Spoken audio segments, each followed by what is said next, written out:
So Nick, are you ready for the big ceremony, the big day?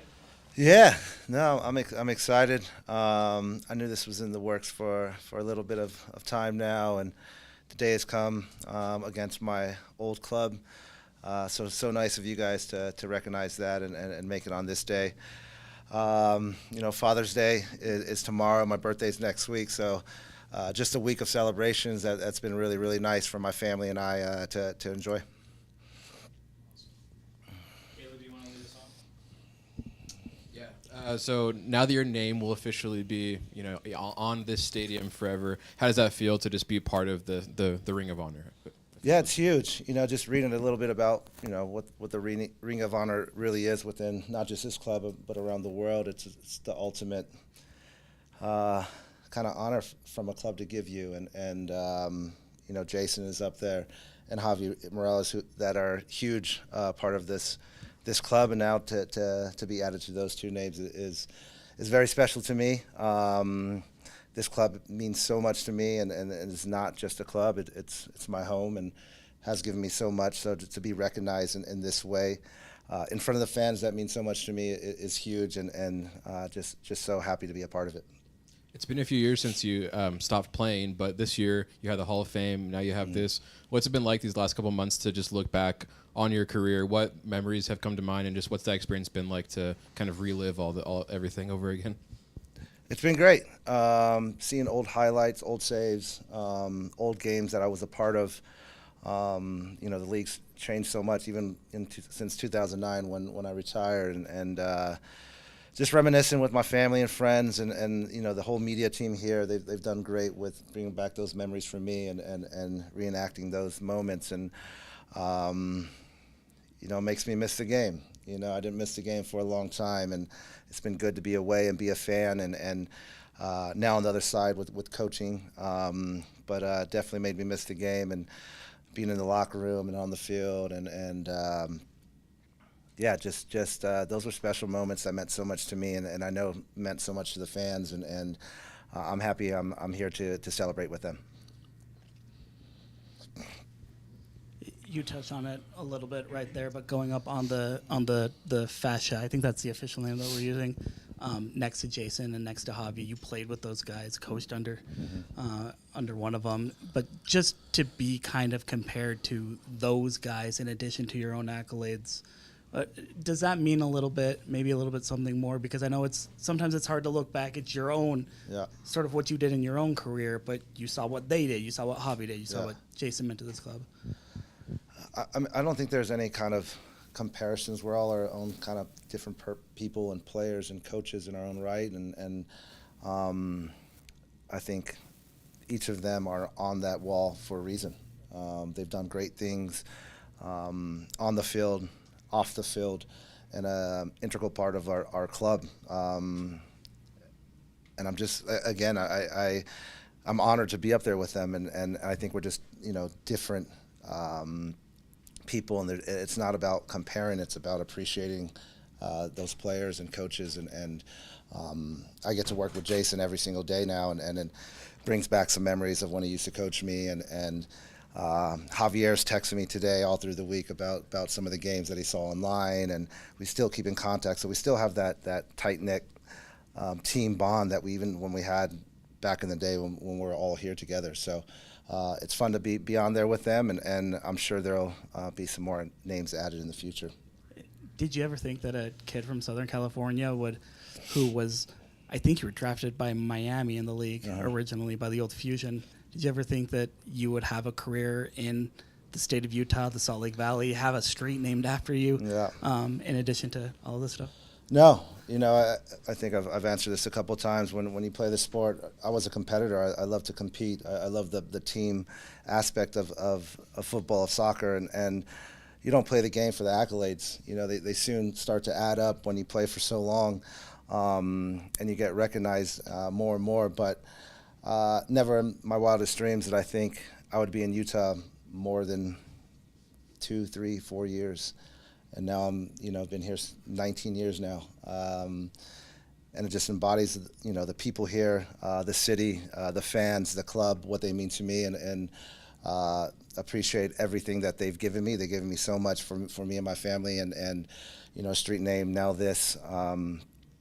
It's just so cool. I never ever thought this would be, especially here in Utah. This is supposed to be a stop on the road, trying to get back to the West Coast, and now this is home. Congratulations, Nick. Storied career in Major League Soccer, national team as well, World Cup. Are there games that kind of stick with you? Like on the win side, you lifted the MLS Cup twice. On the loss side, as a fan, that Monterey game is the pinnacle of the soccer experience. But winning and losing, are the games that you just kind of pop up in your memory? I think the memories that come up is the ones that I see, like this week, and the saves. Obviously, the run to the final always is something that I'll remember forever, and easy to kind of go back on. And but you just said it, the CONCACAF loss here in front of the fans in the final, that one still hurts. That one was tough.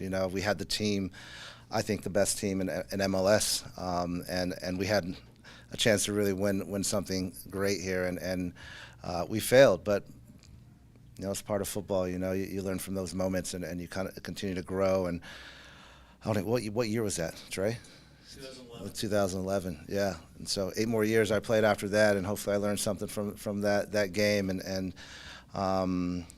it's funny, after your career, I do remember the losses more than the wins, because they sting a little bit more. Even the final against Kansas City, I thought we should have won that as well. But so many great memories too, not just the losses. It goes beyond the pitch. The relationships I've made in the locker room, with coaches, with teammates, still keeping in touch with these guys. And I think sometimes we kind of get lost on what I've done on the field and players. But when they come through here, they become your family, and they become so close to you. I cherish those moments as well. It's not just the ones that the wins and losses. You're a legend. I'm sure there's a lot of players that say, hey, I got to play with or against Nick Rimando. Are there players in your career that you say, hey, I got to play with or against, that you didn't think you would? Oh, man. I've never had that question. That's a good question. I mean, I just got to keep it with the people that I enjoyed playing with, and I was able to play with, like Kyle Beckerman, Javier Morales. These guys were my brothers. Robbie Finley. On the national team side, Wando, Chris Wondolowski, Dempsey, Donovan, Tim Howard. These guys I still talk to. These guys I still keep in touch with. And Carlos Bocanegra, I played with in California, was on my club soccer team. And see where he was at, and captained the U.S. World Cup, I think, 2 or 3 times. And finally getting to play with him on that team, it was really special. But so many players. I'm sure I'm missing a lot of them, but yeah, so many teammates. I can't name them all. Yep. Hey Nick, congratulations. Just kind of going back to Scott Garlick retires, and the opportunity opens up. Kind of take us through what that looked like on your side of things, if you don't mind. Yeah, I mean, I got traded here in 2006 for the 2007 season. Trey picked me up from the airport. I think we went on like a wild goose hunt by the mountains, and we got the address wrong somewhere. But contracts weren't signed, and the negotiations didn't go great. Scott Garlick was, I think, going to sign a contract, and then there was an opportunity for me to go to New York with Bruce Arena. When that happened, I went to New York. Bruce opened his arms to me, said, I want you. And for me, I didn't have a contract at the time. My wife was pregnant. I wanted to have a job. I wanted to play. I wanted to continue working, and that was an opportunity for me to do that. Went there, when I think like a month or 2 in preseason with New York. I went into Bruce Arena's office, and he asked me if I wanted to stay or get back to Salt Lake, and it was an easy question for me to answer. It was get back to Salt Lake, and he was great. Bruce was awesome. He made it known that he wanted me to be there in New York, but he respects me enough that that's where I wanted to be first. And then what do you say to the kids? I mean, you get around them in the academies and the Monarchs and stuff. What do you say to the kids that are aspiring to do something even close to what you've done in your career? Just remember to be in the moment. You know, these kids are going to GA Cup. You know, they're in playoffs right now. I think they have their first game tomorrow. To enjoy it, be in the moment, continue to work hard. Those are like the main things. And for me as a coach and being on the other side, it's having a relationship with these kids, even the kids on the. I say kids. I'm very old now, but. Having a relationship with them, having them be able to trust you, and it's about them coming up to me and me giving them the experience that I've had, and if they don't trust you, they don't take it in. They won't talk to you. They won't really listen to what you have to say, and I think I've done a good job with that with our academy kids and the Monarchs, where they trust me enough to just talk and to talk about the game, to talk about outside of football and the field, and you know. Yes, it's great to be, you know, a good player on the field, but it's even, you know, it's even more so to be great outside of it and you know, be within the community and be loved by the fans, and those things go a long way. Hey, Nick, we are so happy for you. Congrats. Speaking about those special moments, let's talk about the finals when we were basically in the dead rounds, sudden dead rounds. Remember that? The PKs? Yeah. You against Edson Battle. Edson Buttle. Yeah. Yeah. That was a save, I believe, right? Exactly. And then Robbie Russell gave us the 5-4 final. Yeah. You were the man of the match, man. I mean, what a game it was, right? We were going against the Giants, LA Galaxy. We were the underdogs. And I just remember being on that field and knowing that everybody in that stadium was rooting for us. And everybody on the bench and on the field for us believed that we could do it. And even going down, we kind of hunkered in and gave it everything we had and came back from behind, took them to PKs. And I think our whole team knew if we took them to PKs that we were going to win it. Had the momentum from the Chicago game, beating them in PKs, coming here. Or going to Seattle and taking the Galaxy to the PKs. We just had to sink ours. We were very confident in that huddle. I knew. I was confident. I was able to save, I believe, 2, and then one missed. And then Robbie Russell took it home for us. So what a great moment. I remember, after that, maybe it was Trey taking me over for the MVP award, and my mom was trying to get down, and she broke her leg trying to get down. Yeah, and then she met me in the locker room in a wheelchair. So that was a good memory. Yeah.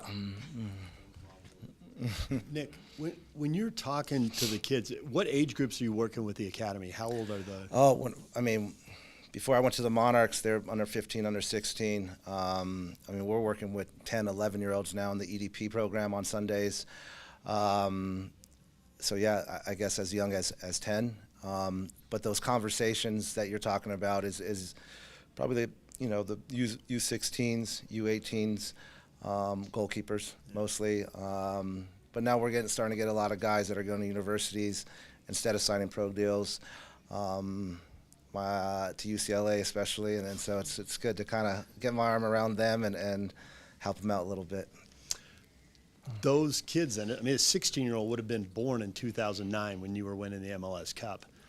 Do they get how good you were and the stuff you went through? Yeah. Do you just look like another old guy who's a coach coming over talking to them? Yeah. How do you build that rapport? Because we all know what you did. We watched you do it, but they can't. No, I don't think they do. I think like the under 18s, they kind of know. They've been there. They've seen the highlights.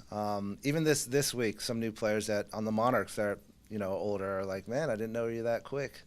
I got a little bit slower, on the field and coaching, but I think Real does a pretty good job of making their old players kind of recognizable and through social media or whatever it may be. And this week, just talking on this week, there's been a lot of highlights and a lot of kids were able to see those, and it's good for them to see that I was able to do it once before and maybe get a little bit more respect. But we have great kids at the academy and the Monarchs, and no, it's fun to be a part.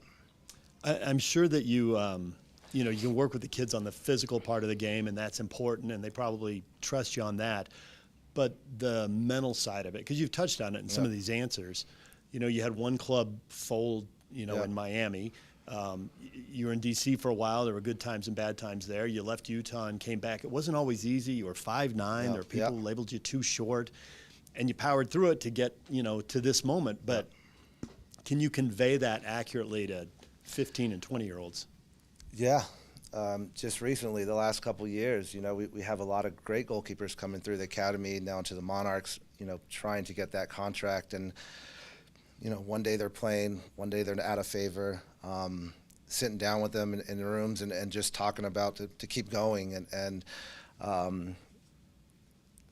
just because you're not playing doesn't mean your road is ending, and to keep moving. And there's a huge mental side of it, because everybody sees all these other academies now signing these goalkeepers or kids, and if they're not getting signed, they think something's going on or something's wrong. It's just every kid has their own path, and that's what I try to tell them is listen, just stay on the road. Your time will come. Keep your head down. Be a good teammate.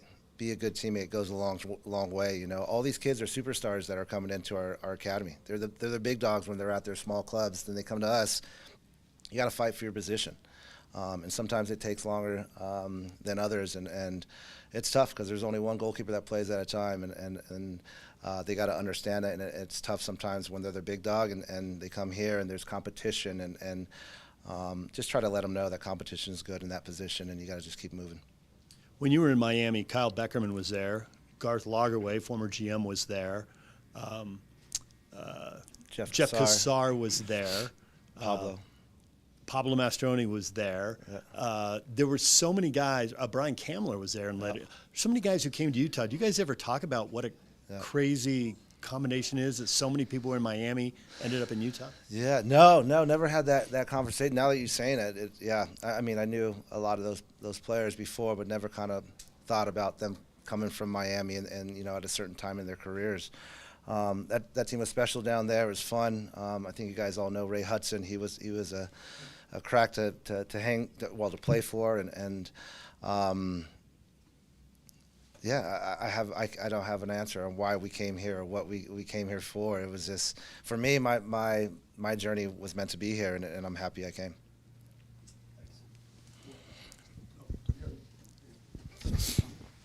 You mentioned congratulations. You mentioned you'd like to see a few other names up there. What are some of those names that you think will end up besides yours and Jason Kreis and I mean, the first Hobby? the first one that comes to mind is Kyle Beckerman. What a legend he was on the field, in the community. He was our leader. He was our captain. He the second most games played for the club. Represented the club at the World Cup. There's no other person that I think that deserves it more than him. And I'm sure he'll get that recognition soon. A final question for your kids and for your family. They were such a part of what happened. We were all used to seeing your kids run onto the field. Yeah. What does this mean for them? Yeah, no, it's huge. They're all bringing some friends tonight, and I was just joking with them that I kind of want to reenact my son jumping over that fence with his little Cars backpack, rolling it on the field, and he denied me on that. But I think, I was dad back then, and now they're kind of seeing and realizing, I was also this soccer player. That did something on the field and in the community, and are getting these awards now and recognition. Sometimes I'm cool dad, and sometimes I'm just dad, and I think now they're starting to realize, and their friends are starting to realize that who I was for this club and what I've done, and really special to have them here tonight and have them taken in as well. Hey, Coach. How does it feel when you walk around, like tonight when I was walking in and I lost track? I was trying to count the number of Rimando jerseys and I lost track of the number. How does it feel when you walk around and you see everybody still wearing your kit, still wearing your scarves? Yeah, it's great. I mean, even when I was, just retired and there's that COVID year, and then I was in the stands, in the suites and just looking down and still seeing them, and just driving in today, there's people walking in with Rimando jerseys on, and Yeah, I mean, it's special because, you know, it means something to the fans, you know, and I think I did my part where fans are still asking for my autograph or still wearing my jerseys. And I remember, you know, when I just turned pro, some of the best advice was, when you're a pro, yes, you're this person who's famous on the field, on TV. People are going to ask for your autograph, and if you have people that don't want your autograph, there's something that's wrong. And so I was always trying to make it a point to make time for the fans, make time for the kids. Obviously, do the job on the field, but you want to be approachable. And I think our sport, our league, our team is an approachable league and team, and the access to the players is huge for the growth of the sport. And then one last one for me.